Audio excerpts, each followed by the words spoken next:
First of all, congratulations on the film. It is one of the most entertaining films I have seen all year. It's Thank you so much. Good.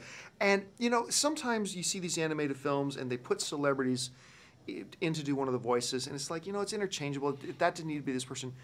You are Wreck-It Ralph. Oh. You brought so much charm and personality. Talk about, you know, when you first sat down and started talking about the character, what you wanted to bring to him. Well, what I wanted to bring to him was a personal investment in the character. You know, like, I've been offered a lot of animated things over the years, and I've turned them all down because it just seemed like, you know, just showing up and reading a piece of paper and then going home, they get to have all the fun turning it into something fun. All the creative part of it happens when you're not there. So Rich Moore, the director of the movie, really encouraged me early on. He's like, no, it doesn't have to be like that. It doesn't have to be this kind of like just, you know, get your scenes one at a time and read them off. Like, you can be part of the story of this movie. You can be part of the development of this character if you want to be.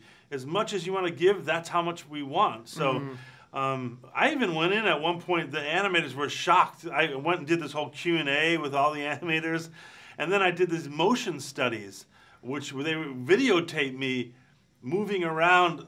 Like, I mean, I'm not 10 feet tall. I don't weigh 943 pounds yet. But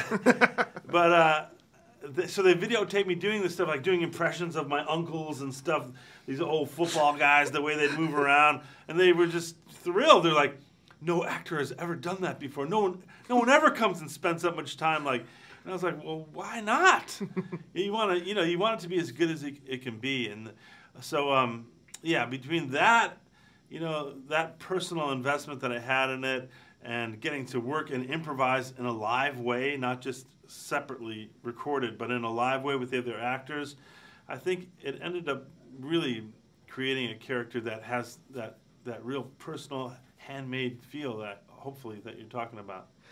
You know, this movie is ridiculously charming and clever and witty and funny, but what I thought made it really special, what makes Wreck-It Ralph such a special film, is that it also has, and you don't realize it till about halfway through the film, has a lot of heart that comes from this relationship between you and Sarah Silverman and the characters there. And there's the one scene in particular that I just call the great betrayal scene that really makes you realize you care about these characters. What do you think was the key for the performances of you and both Sarah to make audiences care about that relationship so much?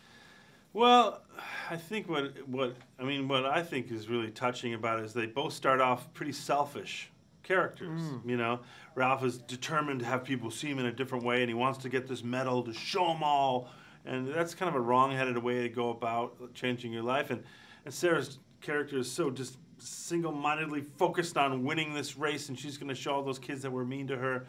And I don't know, to me that was one of the touching things, is that through seeing each other, really seeing each other, they both realize, like, wow, they kind of hold a mirror up to each other, like, maybe you could change this part of yourself rather than trying to change the way other people see you. Why don't you work on who you are, you know, the way you see your own self. So I thought that was really moving, and I just love you know, I don't have a kid sister, but I really love that relationship in the movie. Like, oh, shut up, you know, like this kind of begrudging partnership that they form, and then the real genuine care that they end up having for each other at the end of the story. Really, I found it really moving.